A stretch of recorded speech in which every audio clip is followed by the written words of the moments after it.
ఆసిఫాబాద్ నియోజకవర్గంలో కాంగ్రెస్ కు ప్రజలు బ్రహ్మరథం పడుతున్నారని భీంపూర్ మాజీ సర్పంచ్ చిట్ల నారాయణ అన్నారు. గత 10 సంవత్సరాలుగా బీఆర్ఎస్ ప్రభుత్వం ఒరగబెట్టిందేమీ లేదన్నారు. కాంగ్రెస్ 6 గ్యారంటీలపై ప్రజలు జేజేలు పలుకుతున్నారని తెలిపారు.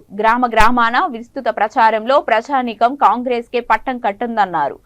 బీఆర్ఎస్ ను ప్రజలు వ్యతిరేకిస్తున్నారని, మార్పు కోరుకుంటున్నారని, కాంగ్రెస్ భారీ మెజారిటీతో ఘన విజయం సాధిస్తుందన్నారు.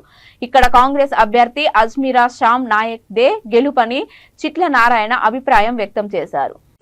భీంపూర్ లో ఎట్లున్నది అసలు ఎన్నికల ప్రచారం?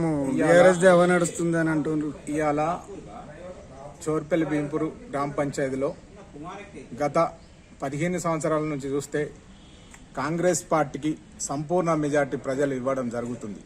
ఇప్పటి వరకు కూడా టీఆర్ఎస్ ప్రభుత్వం గతంలో 2 సార్లు ఎమ్మెల్యేగా ఇక్కడ కోవలక్ష్మి గారు నిలబడడం జరిగింది. కానీ ఎప్పుడు కూడా రాపెల్లి, మా ఉమ్మడి గ్రామ పంచాయతీ రాపెల్లి, చోర్పల్లి గ్రామ పంచాయతీలో ఏనాడు కూడా వాళ్లకు మెజార్టీ వచ్చిన దాఖలు లేవు. ఇవాళ కాంగ్రెస్ పార్టీ పెట్టిన 6 గ్యారంటీ స్కీమ్లు ద్వారా ప్రజలు బ్రహ్మరథం పడుతుండ్రు. ఎక్కడ పోయినా కూడా వ్యతిరేకత లేదు. చాలా గ్రామాలలో స్వచ్ఛందంగా వాళ్లే పిలిపించుకొని ప్రచారం వాళ్ళ ద్వారా నిర్వహించడం జరుగుతుంది. గత కాంగ్రెస్ ప్రభుత్వంలో చేసిన అభివృద్ధి పనులే ఇవాళ గ్రామాలలో కనబడుతున్నాయి. కాబట్టి ఏదైతే ఈ ఆసిఫాబాద్ నియోజకవర్గంలో మన కొక్కిరాల విశ్వప్రసాద్ అన్నగారి ఆధ్వర్యంలో మన కాంగ్రెస్ అభ్యర్థి చామన్న గారు ఒక సునామీ సృష్టించబోతుండ్రు. ఎందుకంటే సునామీ ద్వారా కాంగ్రెస్ గాడ్పు, కాంగ్రెస్ ఇవాళ కాంగ్రెస్ ప్రజలు కోరుకుంటున్నారు. ఎందుకంటే 10 సంవత్సరాల్లో ఎప్పుడు కూడా మన గుండి నుంచి కనీసం ఆసిఫాబాద్ నుంచి మా భీంపూర్ రోడ్డు కూడా ఇప్పటి వరకు 10 సంవత్సరాల మంజూరు చేయలేదు. ఆ బ్రిడ్జి కూడా మంజూరు చేయలేదు. పక్క బ్రిడ్జి నందుప గ్రామానికి బ్రిడ్జి ఆనుకొని ఉన్నది. జిల్లా హెడ్ క్వార్టర్లో ఇవాళ చూస్తాం. ఎందుకంటే ఎక్కడ పోయినా కూడా రోడ్లు, డ్రైనేజీలు లేక చాలా దీన వ్యవస్థలో ఆసిఫాబాద్ నియోజకవర్గం ఉన్నది. మన తెలంగాణలో వెనుకబడ్డ నియోజకవర్గంగా ఆసిఫాబాద్ ఇలా 10 ఏళ్ల పరిపాలనలో గుర్తింపు పొందింది. కాబట్టి రాబోయే ఈ కాంగ్రెస్ ప్రభుత్వంలో మనము ఈ గ్యారంటీ స్కీమ్ ద్వారా పెట్టిన పథకాల ద్వారా మన సోనియమ్మ ఏదైతే పెట్టిందో ఆ పథకాల ద్వారా ఇవాళ ప్రజలందరూ కూడా ఆ పథకాలను విశ్వసించి కాంగ్రెస్ పార్టీని భారీ మెజార్టీతో ఈ ఆసిఫాబాద్ నియోజకవర్గాన్ని గెలిపించబోతుండ్రు. ఎందుకంటే గత 10 సంవత్సరాలు కూడా ఇక్కడ కూడా అభివృద్ధి లేదు.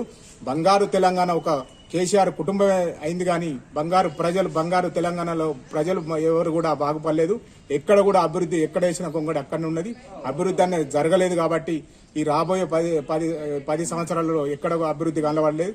ఇక ఈ వచ్చే 5 సంవత్సరాల్లో కాంగ్రెస్ పార్టీ రాష్ట్రంలో దాదాపు 70-75 స్థానాలు నుంచి అధికారంలో రాబోతుంది. ఇక్కడ కూడా దాదాపు మా అభ్యర్థి శామన్న భారీ మెజార్టీతో దాదాపు 20 నుంచి 30 వేల మధ్యలో మెజార్టీతో గెలవబోతుండు. ఎక్కడ కూడా కాంగ్రెస్ పార్టీకి వ్యతిరేకత లేదు. ప్రజలు బ్రహ్మరథం పడుతుండ్రు. ఎక్కడ పోయినా కూడా ఏ గ్రామ పంచాయతీలో పోయినా కూడా వాళ్ళే స్వాగతించి డబ్బు భయాంతలతో వాళ్ళే స్వాగతించి మమ్మల్ని స్వాగతం పలుకుతుంది. కాబట్టి మాకు ఎక్కడ కూడా వాళ్ళకే వ్యతిరేకత ఉన్నది. వాళ్ళే గ్రామాలలో తిరగలేకపోతుంది. కాబట్టి రాబోయే రోజులలో ఖచ్చితంగా కాంగ్రెస్ ప్రభుత్వం వస్తుంది.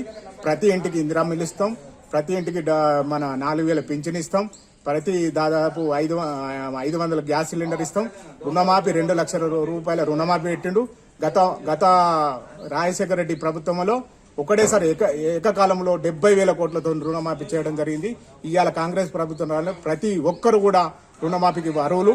అందరు కూడా ఎవరు కూడా బ్యాంకు లోన్లు కట్టద్దని మా కాంగ్రెస్ కమిటీ పిలిపించింది. కాబట్టి ఆ పిలుపు మేరకు అందరు కూడా ప్రతి వ్యక్తి రుణాలు మాఫీ చేయడం జరుగుతుంది. కాబట్టి ఎవరు కూడా కాంగ్రెస్ పార్టీని ఆదరించి కాంగ్రెస్ పార్టీని 30 తారీఖు ఎలక్షన్ లో భారీ మెజార్టీతో గెలిపించాలని కోరడం జరుగుతుంది. జై కాంగ్రెస్.